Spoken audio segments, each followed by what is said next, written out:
इंसानियत भी तब दम तोड़ देती है जब पति पत्नी के पवित्र रिश्ते का तक खून हो जाता है।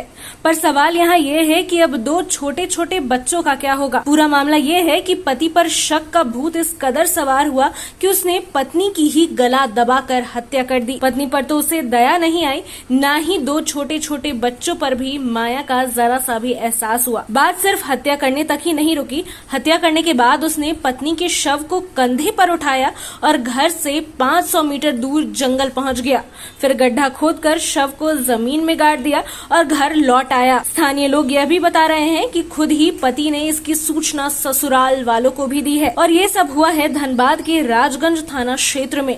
कानाटाड़ के रहने वाले मनबोध पंडित ने गला घोटकर पत्नी लक्ष्मी देवी की हत्या कर दी और उसके बाद शव को दफना दिया। सूचना पर लक्ष्मी के मायके वाले पहुंचे और हंगामा भी किया, जिसके बाद पुलिस सक्रिय हुई और पुलिस बिना किसी विलंब के गांव पहुंची और आरोपी पति को गिरफ्तार कर लिया गया है।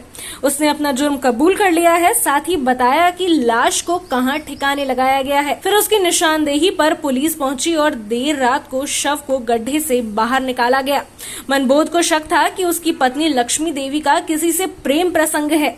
इस वजह से दोनों में अक्सर विवाद होता रहता था। पति बाहर कहीं काम करता है और 1 मई को घर आया था। उसके बाद पति पत्नी में विवाद होता था और वह इतना बड़ा कांड कर देगा ये किसी ने नहीं सोचा था।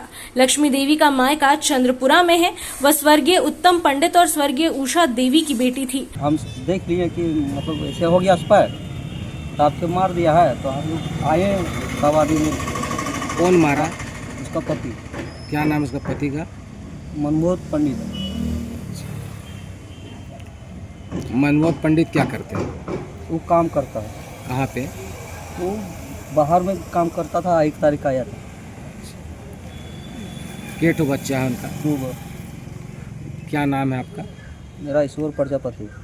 कहाँ रहने वाले? वो थी नर्रा। नर्रा। तो थाना को जानकारी दिए? थाना की जानकारी तो नहीं हम लोग दिए थे, मुखिया में दिया था। लिखित आवेदन? लिखित अभी सब कर दिए। चलो ठीक है। 8 साल हो गए। 8 साल हो गया।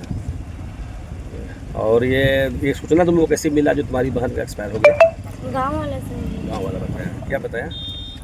बताया कि मर गई। उसके बाद हम वही फ़ोन किए जीजा जी, और वो फ़ोन करके बताएं कि फांसी मारे तो फांसी लगा के मर गए। ये बताया।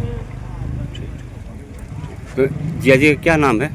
मनबोध पंडित। मनमोहन पंडित। दीदी क्या नाम है? लक्ष्मी देवी। और तुम्हारा नाम क्या है? नेहा। 5 बहनों में वो दूसरे नंबर पर थी और 8 साल पहले विनोद कुमार के पुत्र मनबोध से उसकी शादी हुई थी। मृतका का एक पुत्र और एक पुत्री है। मृतका की बड़ी बहन उसकी गोतनी भी है, लेकिन वह अपने पति के साथ बेंगलोर में रहती है। लोग आश्चर्य व्यक्त कर रहे हैं कि पत्नी की हत्या करते वक्त मनबोध को अपने छोटे छोटे बच्चों का भी ख्याल तक नहीं आया। सवाल यहाँ ये भी हो गया कि आखिर उन बच्चों का क्या होगा। दादा घटना के बाद से फरार है, वहीं मां मर चुकी है। पिता को पुलिस ने गिरफ्तार कर लिया है। साथ ही ननिहाल में नाना नानी भी नहीं है। ननिहाल में सिर्फ कुंवारी मौसियां हैं। घटना के बाद से बच्चियों का भी रो रो कर बुरा हाल है। प्रकाश की रिपोर्ट।